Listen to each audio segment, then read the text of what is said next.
Hi, this is Matt Adams, president of the Visual Arts Alliance. The Visual Arts Alliance was founded in 1981 as an all-volunteer arts nonprofit organization that provides exhibition and education opportunities to Houston area artists and collectors.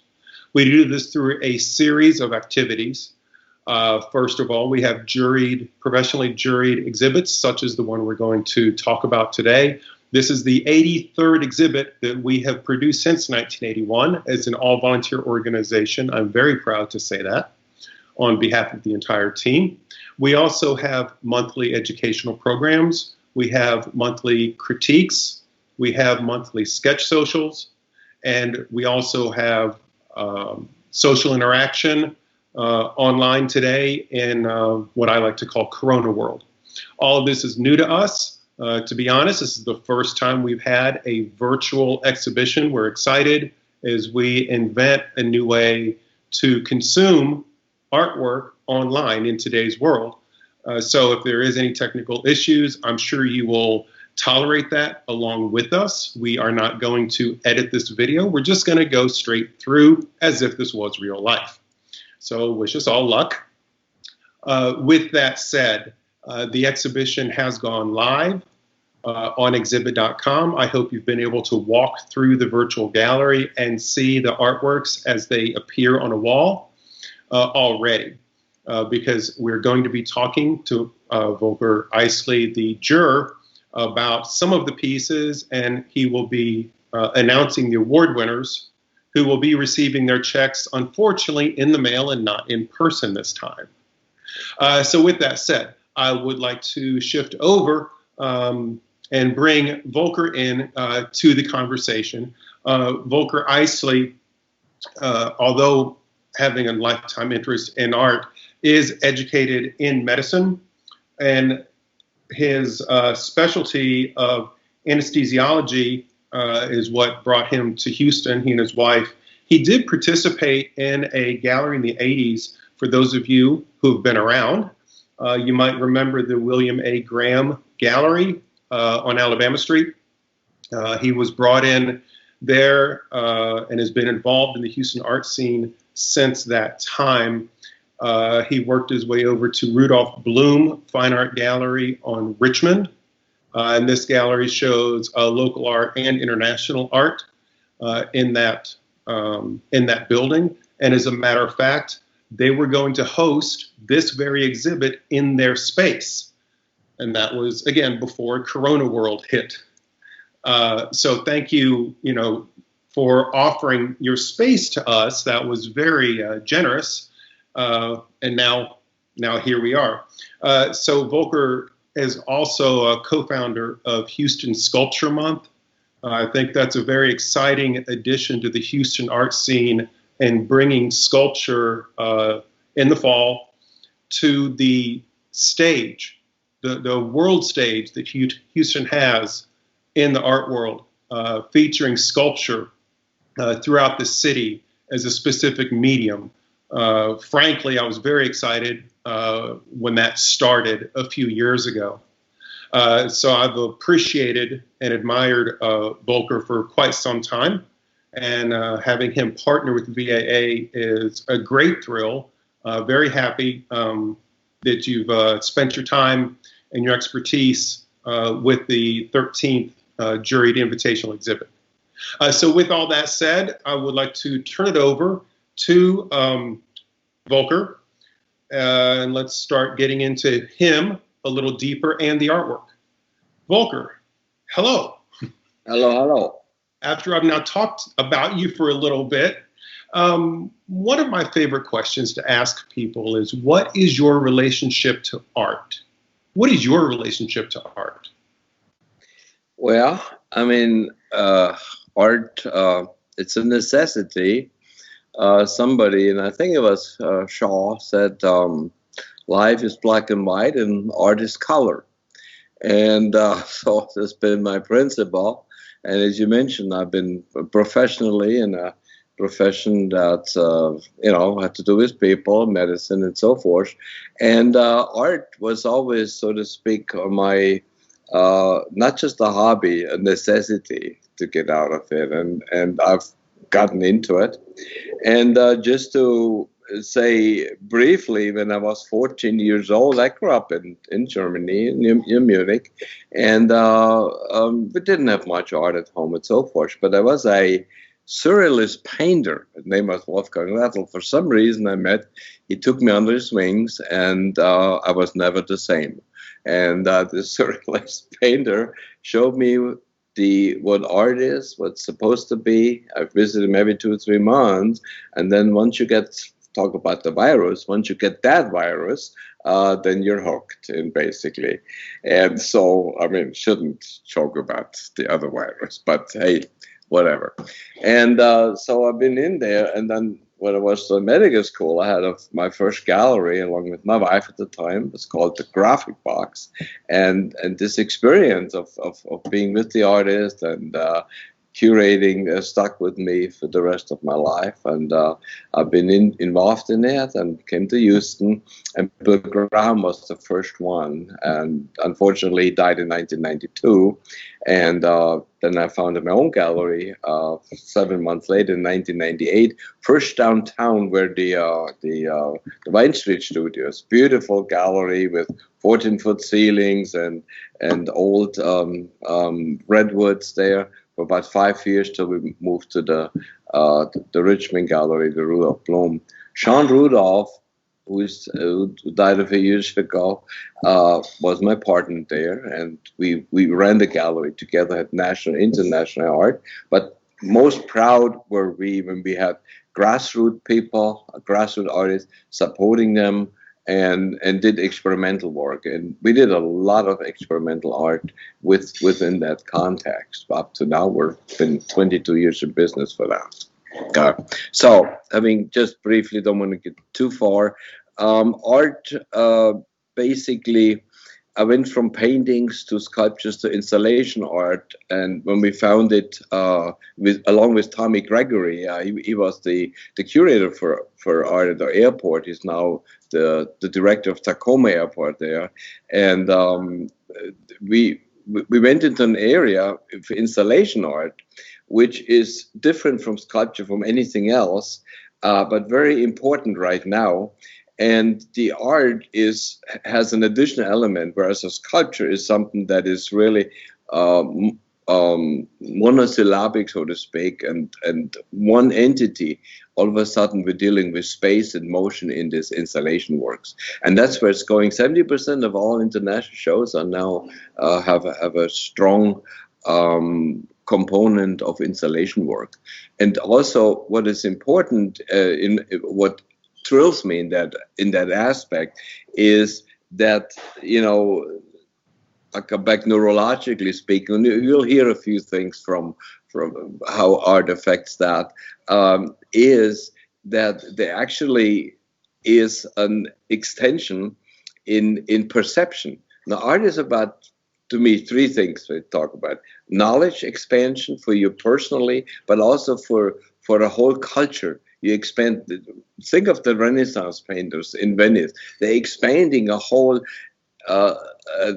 life concept, a whole world concept, and so is every art. And with installation, I almost think we're a little bit at a different threshold with that. The other thing, what art obviously has to have some certain ambiguity in there. Otherwise, it will be straightforward life. And the ambiguity leads to then what we call it, obviously, a transcendence, which transcends ordinary life into something else. And that something else is the great adventure of art. What is the artist bringing? It's called the artistic vision. And that's what we're looking for also in that show, to come back. And then, of course, art has a community component to it. It brings community together. It creates cultures. It defines cultures. It defines cities like Houston in a certain way. And so that's kind of my relationships to the art, personalized. And then I'm looking for this ambiguity and for this particular vision, which I found. Let me say that up front. Found plenty of it in the show. I really commend Matt and everybody else and the artists. I was really surprised by the art who was accomplished.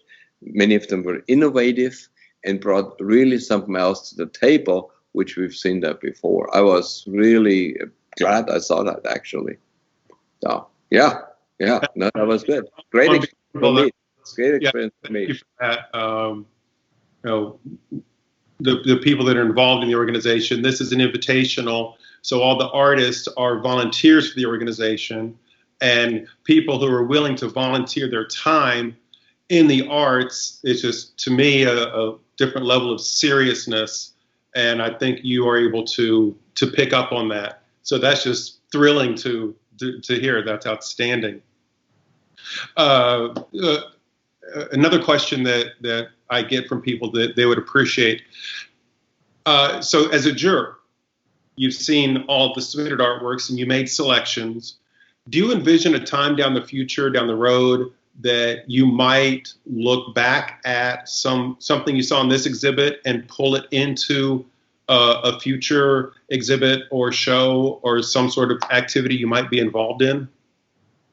Yeah, as I said, I was very excited about some of that. Yes, there would be. There were at least 3 artists I can see in a great commercial show. What we normally done in our gallery of Blom Art Scan, we have 4 spaces in there basically, so we can more or less have 4 artists with shows by themselves, or we've done a lot of theme shows, sculpture months and these. I can envision to have at least 3 of the artists, or maybe even more than that. They could jump into a real, more or less, relationship that could develop. Yes, that's a positive answer. Yeah, and I appreciate you saying that, because a lot of people look at one exhibit, such as this, a non-thematic juried show, and they might think that it's the end of the project. I'll put it on my resume and it's done. But it seems that a lot of jurors, when we invite jurors of your caliber, that there is the possibility of the work being revisited, or at least the relationship with the artist being developed down the road. So I just like to bring that point home, because I think that keeps everyone excited about juried exhibits. And we need to keep ourselves excited about artwork in what I keep calling Corona world. Yeah, no. So that's great. That's great. There were, before we do the awards, there were some artworks that you wanted to provide some specific feedback on, and this is a special treat. We've not had this before. So this is a real exciting, and I'm not going to say the artists that are going to be featured. Just stay tuned, because this is going to be turned over completely to Volker. I'm going away from the screen. I'm still listening. So Volker, please tell us about these works you've chosen. Yeah, thanks, Matt. Appreciate it. This, as you know, I didn't know the names of anybody. I recognized maybe 2 people or so, but that was all. So it was, quote unquote, for me, quite plainly. One of the difficulty, obviously, is for show we have every genre of the spectrum of art, and I have to compare apples to apples in a way. And so painting was, of course, predominant in that one, and that's what we expected. And some of the sculpture pieces, they have to fit on the wall, and there were obviously no installation on there. Some photography. So I've divided kind of what I'm showing also: first painting, then some drawings, then some photography, and then some what we call mixed media pieces. So get a little order into that. Okay. And then obviously I have my biases and my own sensibilities, and some of them are, as I said, mentioned it before, rooted a little bit in the surrealist genre. And as a curator, when I curate something, my curatorial philosophy is probably just a visual overkill, overdoing it, because we're talking about the visual art is a symbolic language, and once you have the symbols, you don't want to describe them. So I do my best to describe what we have. Go shoot, Eric. We're having Karen Eisele with Snack, and you may have it. Painting, and Karen Eisele, same name. We're not related, but I know who she is. Hello, Karen. It's a pleasure to see such a good painting. And what Karen's work is really kind of enshrined in orthodox kind of a methodology. The backgrounds and everything looks like a bit the same. And this, and I have to say one warning. I'm interpreting things the way I see it, and you may not agree with me. What is that? But you can tell me. But that's what I see in there. And it's basically here with this painting a biblical scene, obviously from Adam and Eve. Only Adam is missing, and what I liked about it is this sort of feminist touch to the painting. She didn't need the snake to tell her she should do it. She put the snake around her arm, and then she's trying one apple herself, get the other one down, and kind of almost like, hey, I don't know if I tell Adam or I do it myself. So it is a biblical scene, but very, very up to date, like pretty frisky in the little way that the sunglasses to have a totally modern feel to it. Okay, and I like that. So I really like that. So we go to the next one, and that is called Diane Johnson, The Struggle Part 1. There is another piece, you see that in a minute, that go together. It's almost a diptych. And this one, as you can see, is a prisoner handcuffed, and they have a landscape behind him. It's on a book. To me, that's a Greek landscape, the Aegeus. There is Michelangelo's the creation on top. So really, we're all again into a mythological experience, and of course, it kind of evokes for me the myth of Prometheus. And if you remember, Prometheus tempted the gods, and they chained him to a mountain, and then every morning or every day a major, I guess it was an eagle, were coming and picking his liver and eating it, so he got fat, and the next day it grew back up again. So that's the myth of Prometheus, and that's what I feel, and I think it's beautifully done, and have this figure, this black figure there. And to me, and you see the next piece also relates in some way to what happened with the protests and the Black Matter movement, but in a way that is not directly relating to it, and that gives you so much power. And now we do the next one, the other piece that's called Diane Johnson Struggle 2. And all of a sudden, we're in the now time, and you see a police officer, and his badge says special officer, and he points a gun at the viewer, you, me, just directly. They have a kind of a skyline of a modern city behind it, and basically he aims at that Prometheus. And so this gargantuan struggle of the black people with the Black Lives Matter movement, all of a sudden it goes into a mythical range. That's where I see it, with a total modern touch. Very strong work, very powerful, and I think very, very moving also. So we go next one, Eric, and we have here Cher, first woman welders in the Navy, circa 1943. Now this is an interesting piece. It's wartime, and the painting, and it's difficult to see a little bit.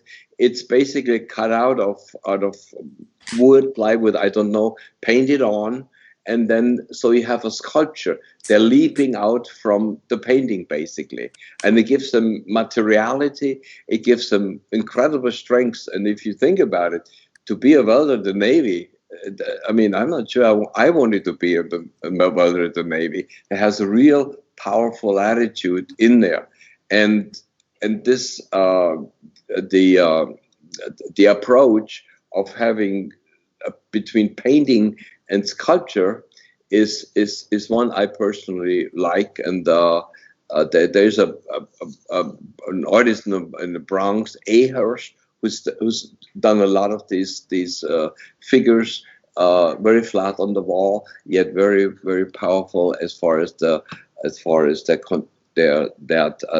three-dimensional content is going. And this back and forth between the picture plane is always a little bit vague, and shifting back and forth is bring a lot of motion into this painting, and I love motion in paintings, guys. And so wonderful assemblage here. Okay? So we go next one. That's called John's number 8, John Slaby, Politica. And this is a painting, and you just acrylic, and you look at it and say, no, this is as you look at the image, no, this is a assemblage or something. No, it's a painting. And I may clarify, John Slaby does work in oil. In oil, not acrylic. Yes. Okay, very good. Well, he's lucky I said acrylic, but I could have said it, as I said, it's a sculpture, it's still life, you know. So I was very close, okay. And it says political, and it's black and white, and it's a comment, obviously, in our political situation, whereas 49.9% is either red or blue, and the other 50.1% is the other side. So that sort of reflects the American political landscape in a way. In Europe, it's just the opposite. They're always 84% one side and 60% the other side. So I'm just saying. So it's an incredible political statement about the situation, and this metallic kind of paint that has these the incredible depths into there. It's just amazing, very innovative. I really like that, very innovative. Okay, we're going to the next one, and that's number 9, Lisa Goodrich solo, and I picked some abstract paintings. I'm personally not heavily into it. I think abstract painting as a whole is a very difficult métier, because you're missing a concrete context. And if you look at you now, it comes in neurology. If you look at it, neurologic-wise, within the memory system you have, there's very little to relate to. And there have been experiments done by Samir Zeki, famous neurology professor in London. He founded the subject, the specialty of neuroaesthetics. They've been showing students and had them hooked up to MRIs, images of some mediocre kind of abstract paintings, and they were just, when you see the lights up, the regular stories, a little bit in the different areas in the visual cortex, and some in memory bank and so forth. Then they showed the same people the Van Gogh's The Starry Night, and all of a sudden the MRIs get up with like a Christmas tree. So I'm just wanting to say how difficult it is to create abstract work, and what it takes is basically a supreme kind of control over line, color, of course, everything else, and very difficult. You're to be congratulated to go through the medium. And this is kind of clay-like for me, a little bit like Paul Klee. And yeah, I like this and put this in. Okay. So next one, we're going to number 10, Denise Giordano, Hidden.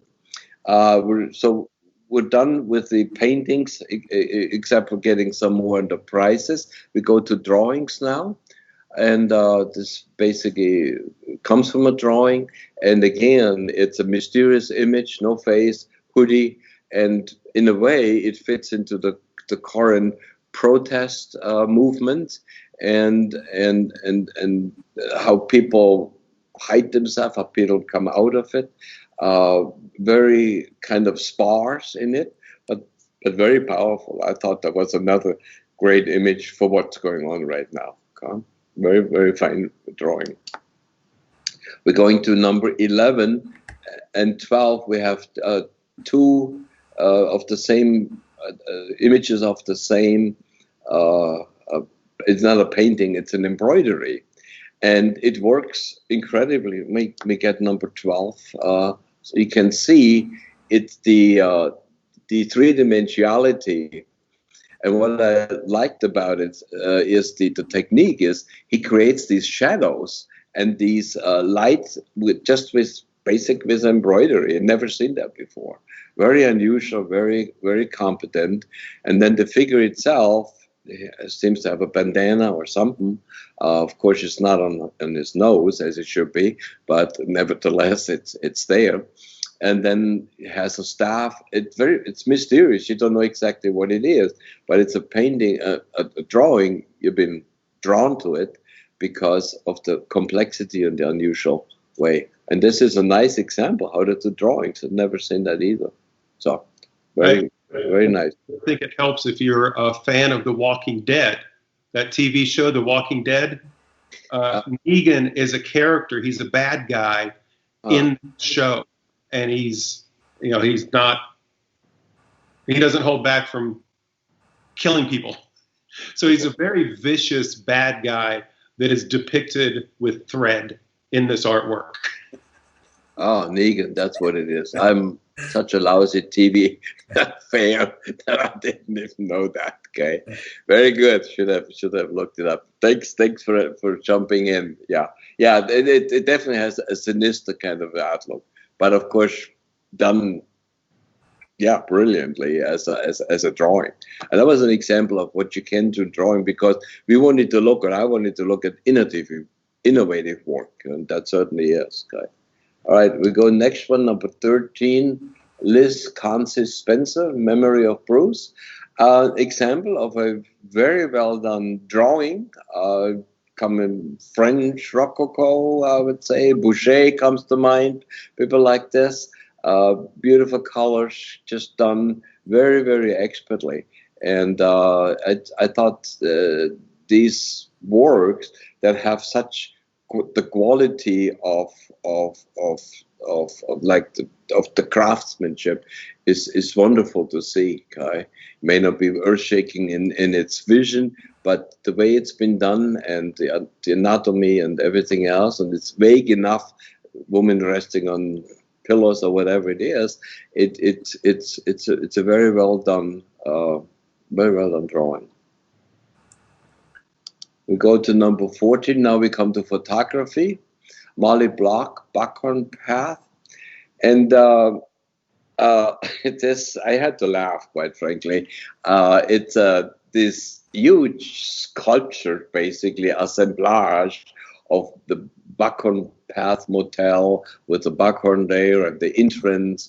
And then you see this little twingy motel in the back. So it's kind of a little Fleabag kind of a deal situation. It's just funny. The juxtaposition reminded me of Saul Steinberg's deals where you have something just giant and then you have this little the entity, and it's very American, just to blow it up and then some little facade like behind it. It's funny. It's real funny. I just like that. So we're going to number 14, Ron Masters, Yesterday, Tomorrow.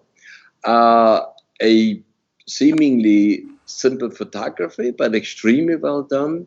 Maybe early morning or evening light, a sparrow sitting right where the golden section is, makes it real appealable. Background is sort of swimmy, and then everything is sharp. I mean, just fine photography, and it's really beyond the National Geographic. But I just like as a photography piece. Very well done. Okay. Next, we're going to we're going now to the mixed media. Deborah Ellington, Fire and Ice, and this is a glass sculpture, if I'm not mistaken. Matt, correct me if I'm wrong. Right. And yeah, and I just like that. It is really very succinct. Black and white, dark and light, fire and ice. Two different elements fused together, literally fused together, and they coexist very peacefully in this one. And blue, white, hot, cold, everything is just solid in that sculpture. Yeah, just yeah. This is fire and ice. And so then we go to Mark Eisenberg, homage to Dimebag Darrell. Well, this is a electronic guitar, I guess, or was an electronic guitar, or he made one, and it's electronic. You have soundboards, you have computer boards on it, you get small loudspeakers, amplifiers. I guess there is a iPhone on there, gears. I mean, you hear a sound in this piece, you know. That could be the Van Halens, you know, just plumbing away on this one, and whatever else comes into this imagery here. So it's as a sculpture, it's in kind of a modern sculpture, very innovative and showing kind of an aspect of popular culture that's been explored and amplified. Okay, and then we have the same number 18. This is the same one. It's been photographed from the side, from the details on it, and you can see again it's a whole the instrument. You know, you say instrument or instrumental, meaning there's a lot of gears coming together, a lot of ideas, a lot of sequences. Yeah, that's what it is, and it's just one simple guitar that's been amplified and giving this sort of raucous kind of a sound of Van Halen or whoever else there is there. Okay, and then we come to the last one. That's Eric Hagnan, Memento Mori Power Bank, and I think it's a good title for the last one, Memento Mori. Okay? That's what we all have to do at some time, and it's a defunct piece of modern circuitry, probably completely toxic from those trace elements, and could be found in Chernobyl or wherever it might be. And then it's been surrounded with a frame. Kind of Art Deco frame, or even a funeral sort of a frame that could be go onto a grave, a memento mori. So I want a very nice the juxtaposition of Art Deco and modern toxicity. So very nice. All right, that was it, and I for the show there, and as I said, a lot of innovative works that I personally liked, and yeah, that was great. Matt, thank you for sharing comments on some selected artworks. Obviously, not every artwork that's in the exhibit, but just having some comments is really, really helpful to anyone watching this, whether it is an artist or a collector, or the actual artist that you were talking to. Yeah. So we hope all those artists can take the opportunity and learn from your insight. So thank you so much for that. So at this time, we're going to do the awards. This is what we typically do, again in person, but Here we are. So we're going to start with the third place award. Volker, would you like to announce that and make any comments you would like? Very good. Third prize goes to Sylvia Pinto Souza, Secluded in Interior Design number 7. And bravo, yes, bravo. And what I like about this painting is the ambiguity of young woman sitting in the middle of the painting, and she's surrounded by pieces of architecture. And the architecture is very vague. It's can't really make it out. There's some windows potentially, but then it's negated by larger color fields, and she sits right into it. And there was another painting that was a companion. She looks down from that perch, and it gives a feeling of vulnerability. You're sitting in these living machines, caught in a way, and it's almost apocalyptic, and it comes, the vulnerability comes out. And as you know, these days there's a lot of vulnerability economically. I mean, talking about the protests, they say no more rent for anybody. I'm just saying this is not what that is, but it's a lot of vulnerabilities within basically geometric fields. So I thought that was well done. Congratulations, Sylvia, and then everybody should be clapping. So Yeah. insert track here. Yeah, that's right. So we go to the second one, and then that goes to Anthony Papilano, A Moment of Reflection. Bravo, Anthony. And very fine painting, and that painting, quote unquote, is not really a painting primarily.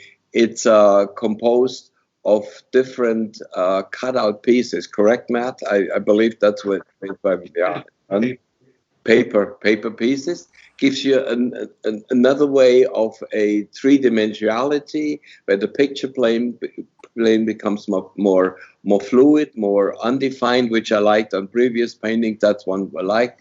A moment of reflection. Somebody reflects his life on, who knows, on some special, maybe on art, and so forth. Red shoes, blue vest, and so forth. Very contemporary, green in between. Wonderfully kind of a quiet strength painting, done with an innovative kind of technique. So, bravo. Yay, Anthony. Bravo. That is a portrait of him, and it is not for sale, which is unfortunate. So if you like his artwork, you have to pick something else. Okay, yeah, very good. And then number 1 is Daniel Brent's Varanasi, Detroit. Bravo, number 1. Daniel, wonderful. And I've been to Varanasi, I've been to Detroit, so it gets in there. And I like funeral cities. I've been to India a while ago, and they had a whole city, a funeral city. And that is famous Böcklin painting. I don't know if you remember that, where from Venice, where this person on a boat goes to a funerary island, only the dead are living, and so Varanasi obviously is the famous Indian city at the Ganges River, where based the holy city, where, or the Ghats, that's what this is. The dead are being burned and incinerated, and then getting into the Ganges.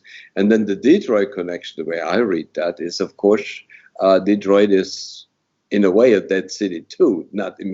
It's bankrupt. It has a lot of things that's not right and so forth.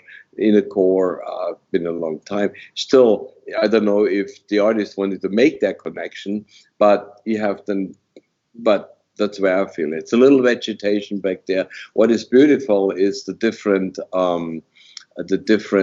structural and texture treatment. I love these textures above it, what the horizon is, and then below there, and then just a spare kind of color in there, and then the rest is kind of not exactly dark, and there's in a way hopeful, and the death cult in India is hopeful for to become reborn. So this is in a way a city of painting of hope, and that's what we're hoping for Detroit too, in a way. So a very fine painting, has a lot of allegorical potential, and Richard deserves the first prize. Yeah. Congratulations, Daniel. Yeah, congratulations, Daniel. Okay, we're coming to the end, and I personally, you say something, Matt, and I personally wanted to say thank you for the artists. I made my choices, obviously, I'm biased, and which is fine. That's why you got me in a way, and I've been surprised how good the work has been overall.